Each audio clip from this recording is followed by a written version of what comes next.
What's up mga utol? Magandang umaga po. Yan, tayo po ay nasa bukid na. At talagang perming pabulusok din ay. Ano mga bidong? Ang lawak na mga bidong ngayon oh. Lawak na. Aba ay. Kali. Tubigan ko po yun. Ilang counting yun. Pangkain na no? Oo. Ay kahapon nandiyan siya kahapon mga bidong. Diba? Dinihuan tayo mga bidong. Ayan po si mga bidong. Magandang umaga mga bidong. Sige. Yun. Si Ate Era. Tatay po ni Ate Era. Tayo po kukuha ng litsuning baboy mga kautol. Tama mga bidong. Ari pong aking ano. Silihan naman. Hindi. Iba't ibang uri ay. Isa nga. Nariyan ang iyong Pagkakakitaan na po. Sabi nga utay-utay mga bidong. Nakabulaklak na oh. Papagaho ko nga. dahok ko na. Oo. Ayun. Silpil na yun. Bunga na pala yan. Ayan. Bubulaklak na yan. Oo. Isa pa sa abo doon eh. So, asari kahapon naman. Mga beds, tinanim din. Hari, yan. Pahabol. Ay siya nga. Abot siya sa mahal. Siya nga, sana umabot nga po. Alam mo lang. Binagyo. Wala kayo mura. Nakakaya kay mga bidong mga kautol ay. Naghihintay po pala. Ikaw ba may trabaho din sa barangay natin? Ano ka po? Gagawang PD road. Yun. Sila po yung mga kautol yung gumagawa nung papunta kay tatay na papuntang Tibao nga na mga beds. Sila po yung nagtatrabaho ng sanggunang barangay. Yan. Kay Kapitana Lydia. Ano po? Sila ho yun. Ay kaya lang ay ating inabalang kaunti. At nga pong baboy ating gagamitin sa binyag ho ni Nini. Mga ayong anak. Diba sa ibang lugar mga bidong ay anong bagyo. Dito lang ho sa atin ang medyo Tagilid dito ang mga ba eh. oo nga ho. Tagilid.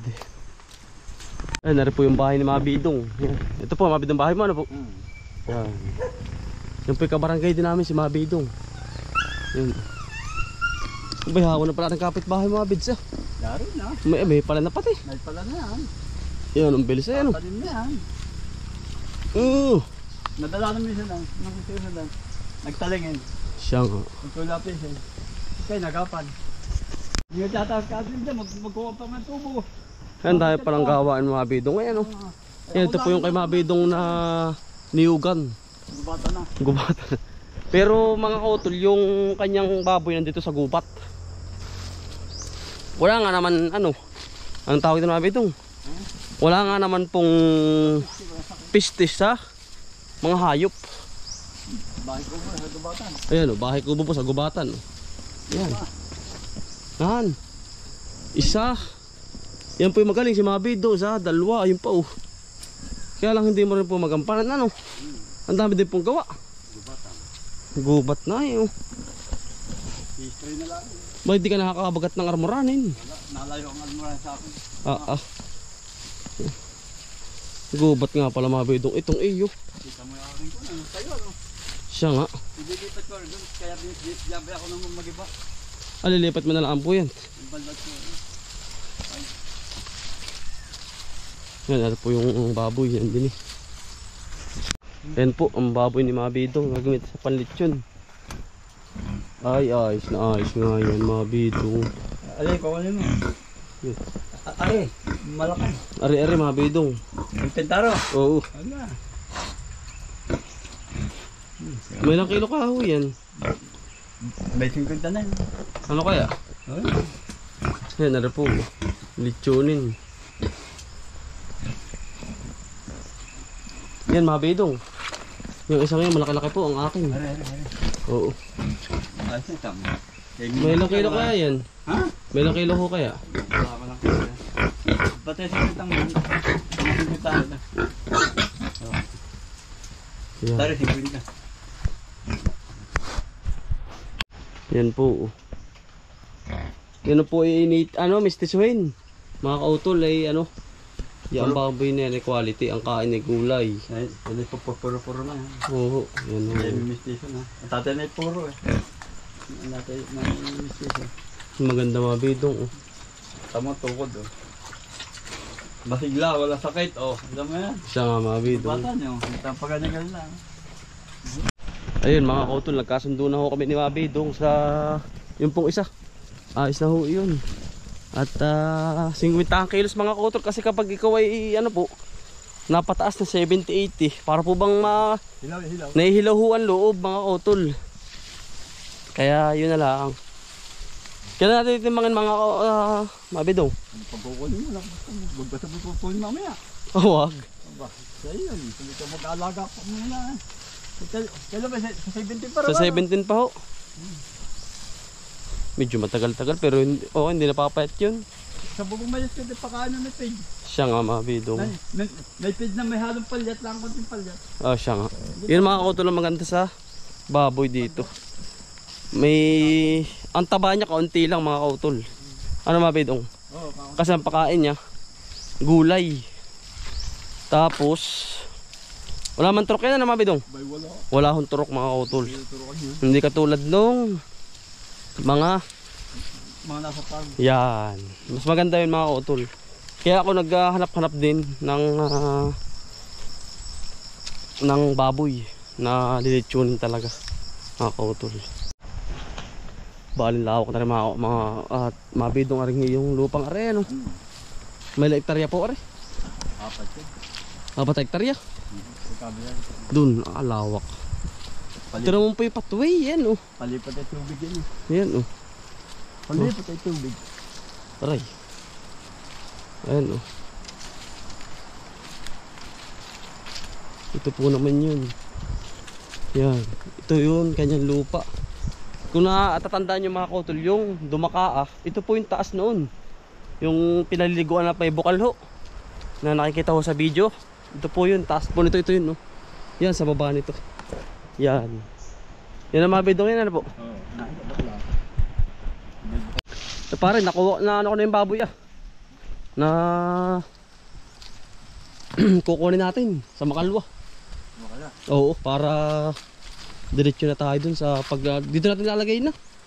Dito na sa kubo. Dito lang katayin. Ano? Hindi, marami naman tayong tulong-tulong. Lilit yun. Ay mga kautol, di bali okay na ho ang lahat. Dadali na lang paparito. Tapos kami pa yung mamumuti ng talong at may umorder ho ay isang bandil. Ayun. Amin ho pagka iisay na. Meron pa naman pong magaganda rin yung mapipili. Pero palipas na rin pare yan. Ano? Gawa na matagal na rin ay ano.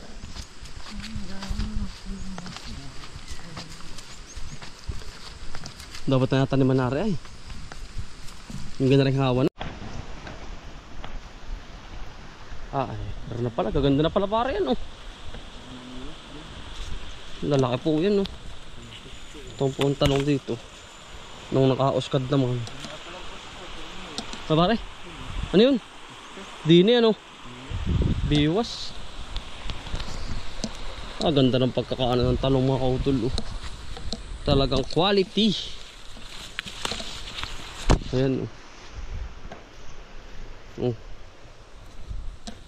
Ayan oh. Diba? Okay. Ayan. Kasi ito po apektado mga kautol ng bagyo. Kaya medyo yung bunga ay naglaylo mga kautol. Ang ating ayan, bago pa lang uli sila na uskad ang ating talong. At kumbaga ito yung mga kautol, i-share na blessing ko na rin to. Itong mga talong na ito sa mga nasalanta ng bagyo mga kautol. Yan. Samahan nyo po ako sa pamimigay natin. Alin saan man abutin mga kautol ay share blessing natin to. Yung mga maaari pa. Marami pa naman po mga kautol. Talagang halos goods pa. Halos ari pa rin naman. Grabe kasi yung bagyo mga kautol na dinanas sa atin dito. Siyempre ay tayo ho ay ano at least ay nabuko na uli mga kautol. yung ating talong na oskad na uli. Bumabalik na uli yung kanyang ayan, nutrients. Kailangan nating matanggal yung mga bulok susunod na araw siguro mga kautol. Pero yung ari pa naman ay ating ibebenta. At least ay meron pa po tayong pang maintenance sa mga tao natin mga kautol. Ano po? Kumbaga maging ano din tayo, matuto rin. Yan, dahil pambunga mga kautol eh. Pupurnihin ko na sana mga kautol, kaya lang ay parang ako nagadala. Yan mga kautol, dito sa gitna tayo. Sayang awat, gawa ng yan, migit din naman nabuhal mga kautol. Yung pipili pa naman tayo. Dahil bunga nito. Kaya nga lang po talagang nagsiugaan ng mga puno. Nabigla na rin siguro. Yan, maganda pa rin naman. Ang bayad natin sa tao. Okay. Yan, meron pa rin naman po. Ito paano? Naglawitan ng bunga ko eh. Tama po sa bunga, tsaka ng damay. Ayan, naglawitan nga eh, kaya lang ako eh, hindi pa nakaka-recover. Naglawit. Ay ating pag may mga isang buwan pang hindi pa nakakaayos ay siguro pupurningin na natin. Mga kautol, itong ating ito. Wala eh, pudpud eh. Mga wasak na yung iba. Yan mga kautol, kaya payahapin mo na ng saging. Pwedeng tubiganin ito na pare. Pwede pala, malambot. Ano? Yan mga kautol eh. Latundan. Mahapain po ni pare Cielo. Para may alakonda yan. Ang ng obra dito. Nag-iikot. Yan, nakapahin na po. Ay. Sige pare, palo. Sige. Yun. Ano daw? Yan, natandan po. Kaya ng ibon. Tagpas na.